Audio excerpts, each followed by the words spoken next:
Thank you so much for all the love and support. If you're enjoying this, please subscribe and also check out my new channel, Family Chronicles.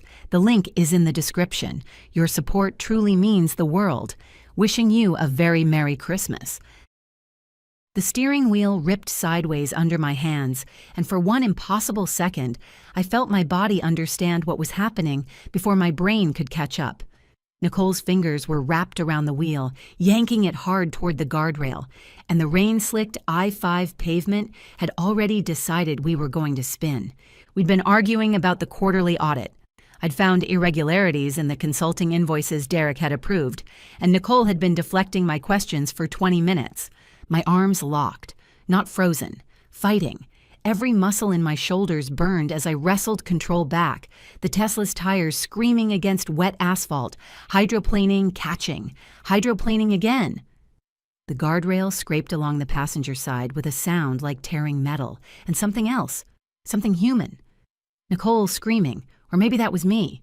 The airbags exploded white and chemical hot against my face, then silence. Just rain hammering the cracked windshield and the distant honking of traffic rerouting around us.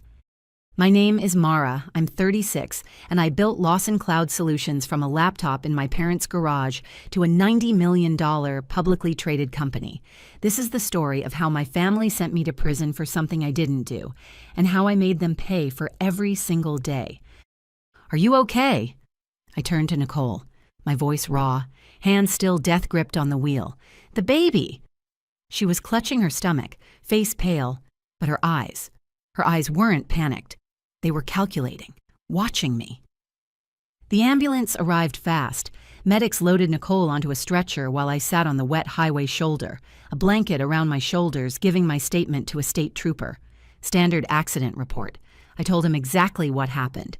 We'd been arguing about company finances. She'd grabbed the wheel. He wrote it down, nodded, moved on. 2 hours later, at Swedish Medical Center in Seattle, the waiting room smelled like floor cleaner and bad coffee. I paced for 3 hours until the doctor emerged, face grave. I'm sorry. She lost the baby. The words hit me like a physical blow. I sat down hard in a plastic chair, head in my hands. Whatever our argument had been about, Nicole was family. She was carrying my brother's child. The guilt crashed through me, even though I knew. She'd grabbed that wheel. Within the hour, the police arrived. Not state troopers this time. Seattle PD detectives. Ms. Lawson, we need you to come with us. What? Why? Your sister-in-law is alleging you deliberately caused the accident, that you jerked the wheel to harm her and the baby. The fluorescent lights suddenly seemed too bright. I could hear my own heartbeat in my ears. Too fast, arrhythmic.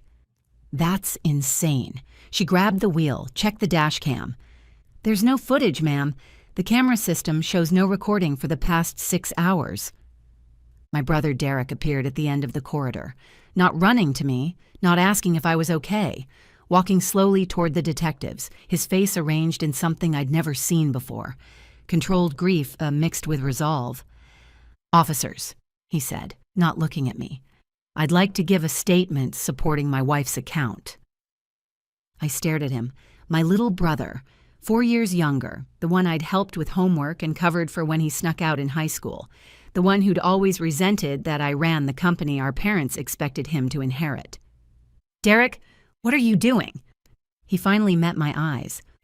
What should have been done a long time ago?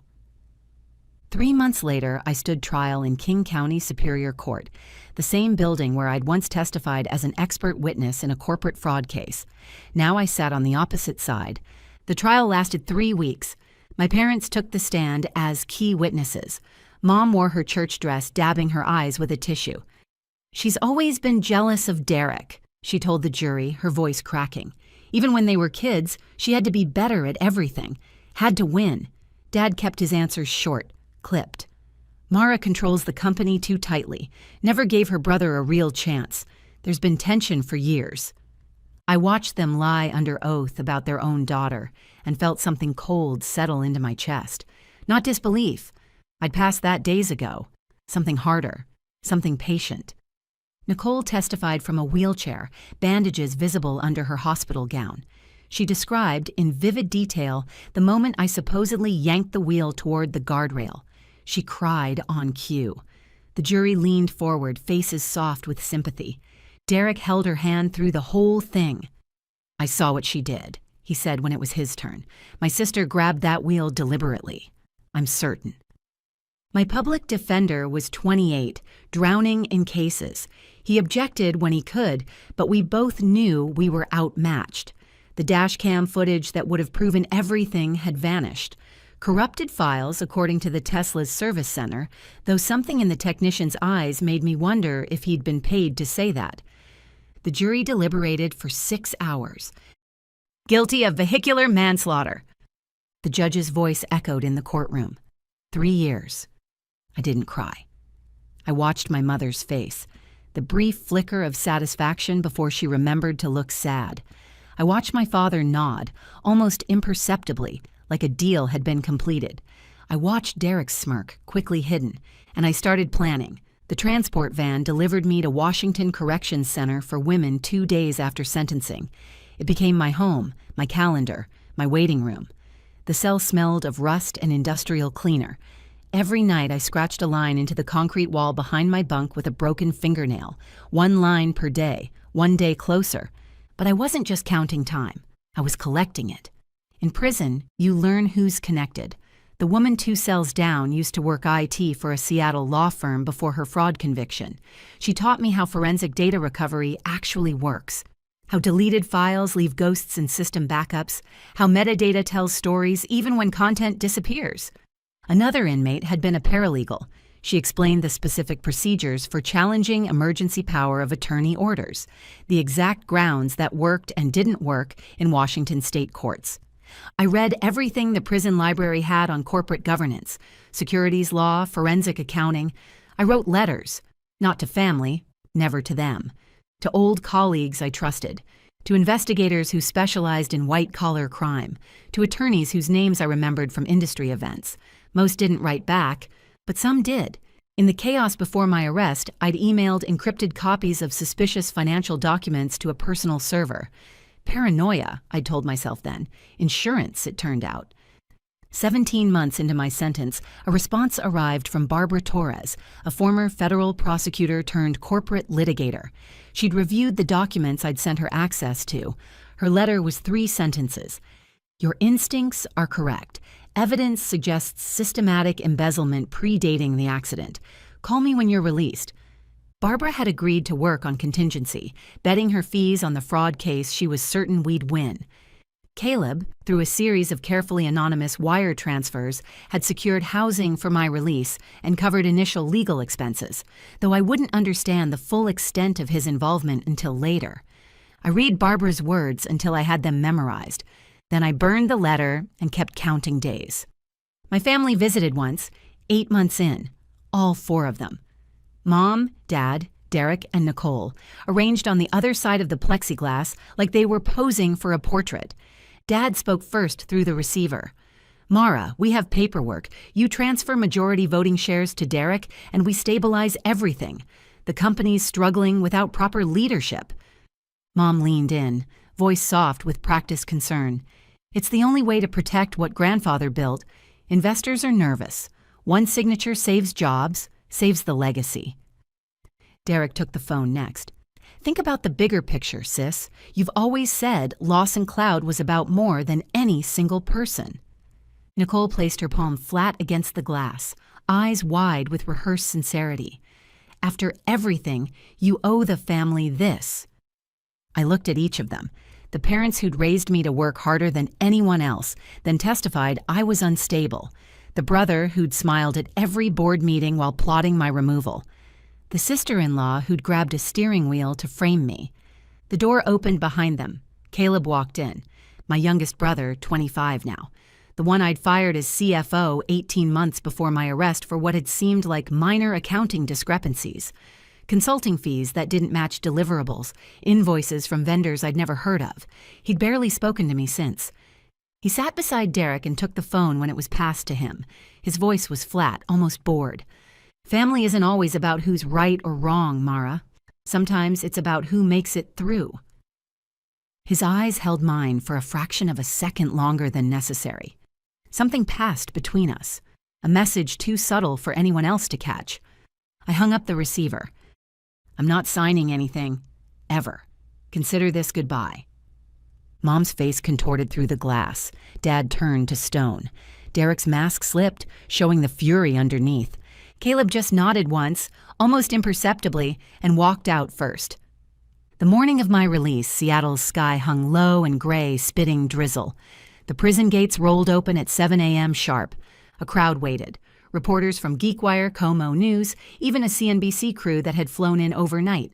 The Lawson family drama had become industry gossip. Founder imprisoned, brother takes over, company stock volatile. My parents stood at the front, dressed for cameras. Mom held white roses. Dad wore his boardroom suit. Derek and Nicole flanked them, faces arranged in hopeful reconciliation. Mom stepped forward, arms opening. "Sweetheart, we're so glad you're—" I walked past her without breaking stride, didn't look at the roses, didn't acknowledge any of them. A black Bentley glided to the curb. The rear door opened from inside. Jason Palmer emerged, 34, Harvard Law, known for dismantling corporate fraud cases across the Pacific Northwest. He'd declined to represent Derek 3 times in the past 2 years. "Ms. Lawson," his voice carried just loud enough for the nearest microphones, "your carriage awaits." I slid into the leather interior. The door closed with a soundproof thunk, muffling the explosion of shouted questions. Through tinted glass, I watched my family's carefully staged reunion crumble.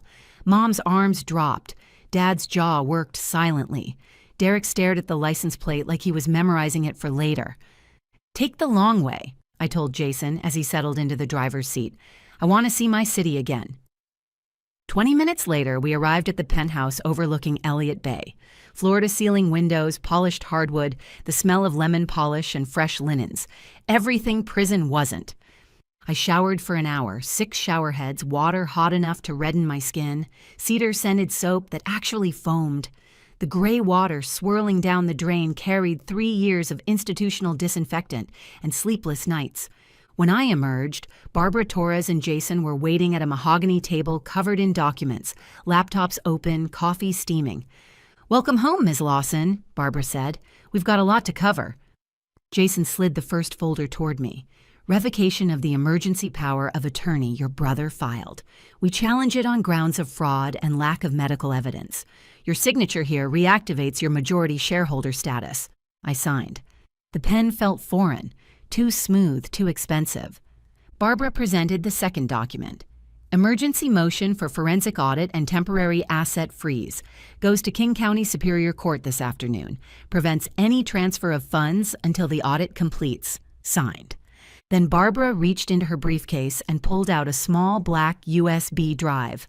A single letter C was written on it in blue ink. "This is the backup copy," she said quietly. "Original was wiped from servers in Bellevue 17 months ago. Our forensic team spent over a year reconstructing fragments from off-site backups and deleted email chains. Caleb had been feeding information to my investigators for months through an encrypted messaging app, pointing us toward exactly which backup servers to subpoena. Everything's here." I plugged it into the secure laptop. Files opened in neat folders, spreadsheets with dates and amounts, email threads between Derek and offshore accounts, invoices for consulting services that never existed. Millions siphoned over years with surgical precision. My stomach turned. Not from shock, from the clarity. This wasn't impulsive greed. This was planned. Long before Nicole grabbed that wheel, while we reviewed documents at the penthouse, across town, the Northwest Tech Summit was in full swing at the Washington State Convention Center. 800 attendees, thousands more on livestream. Derek stood on stage in a Navy suit, mid-presentation about Lawson Cloud's new enterprise security suite. He was announcing a $50 million partnership with Pacific Data Systems, the deal that would cement his reputation as the legitimate leader of the company I'd built. Derek pulled out the company black card for a ceremonial champagne toast. The portable terminal beeped, declined. He laughed, tried again, declined. Third attempt. The front row started murmuring.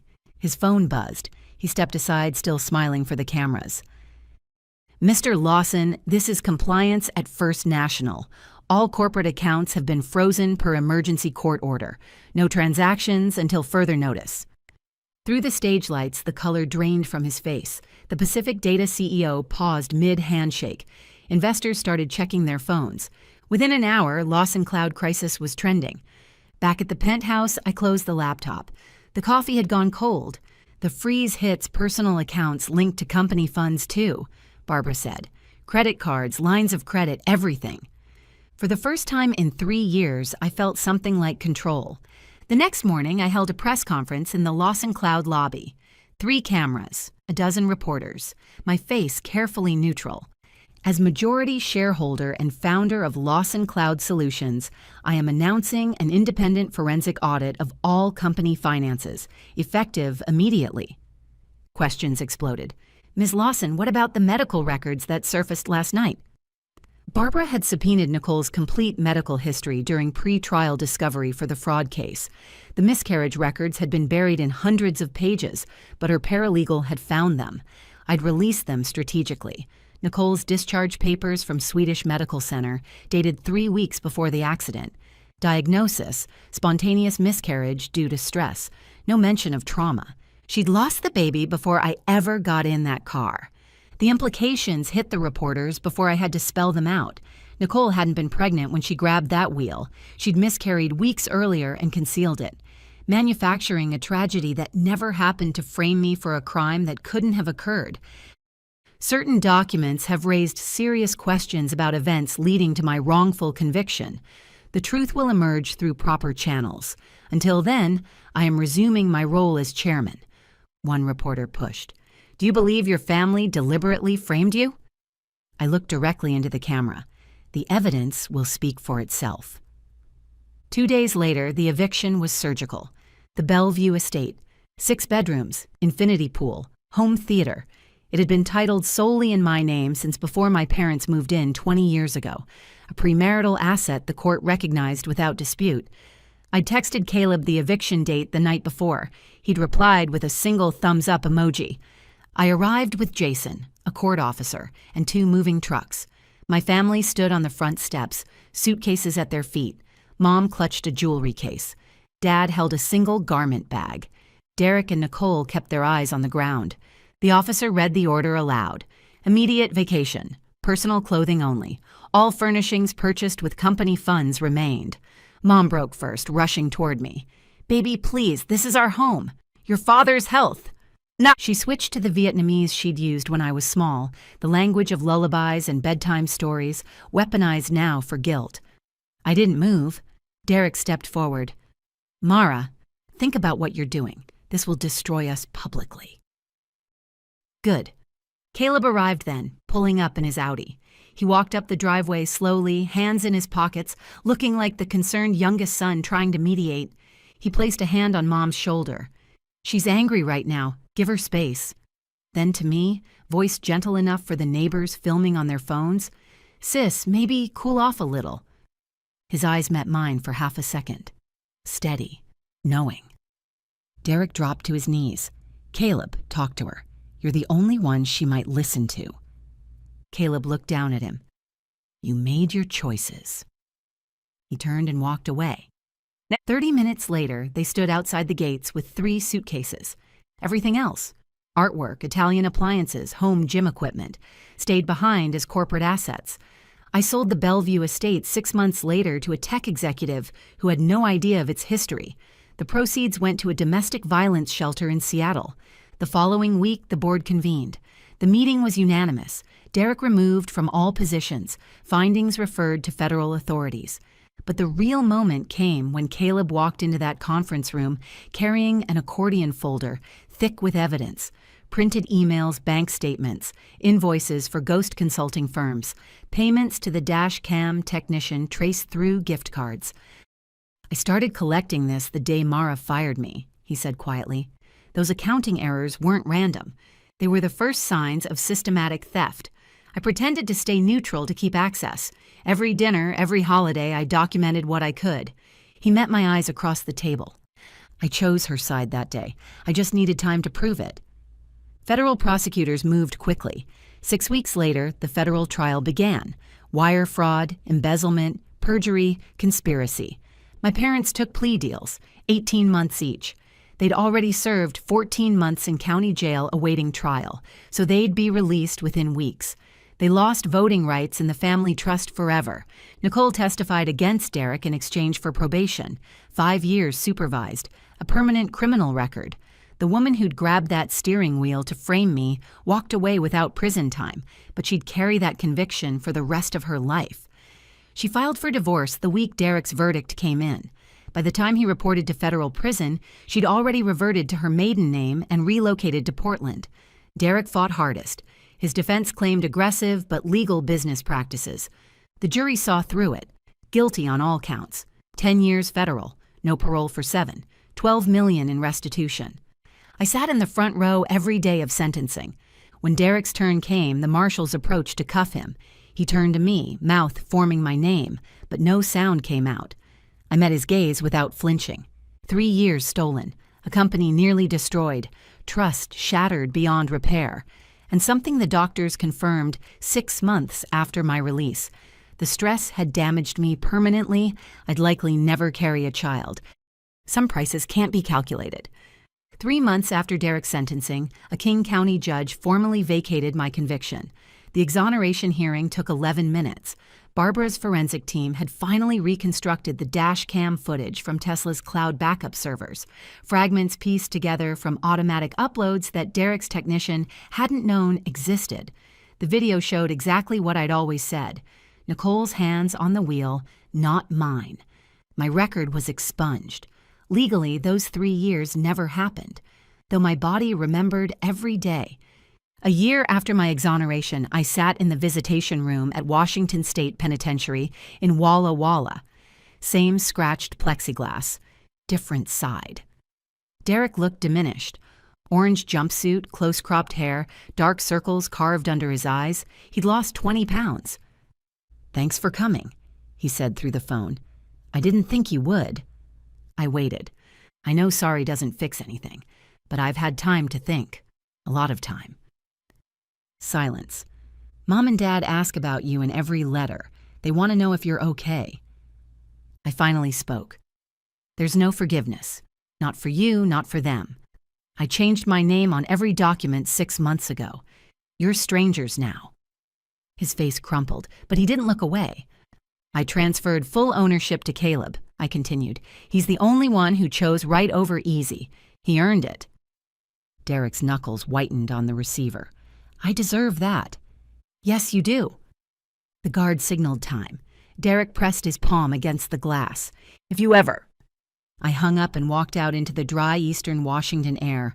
Driving west toward Seattle, the Cascades rising purple in the distance, I let myself feel what I'd been holding back for 4 years.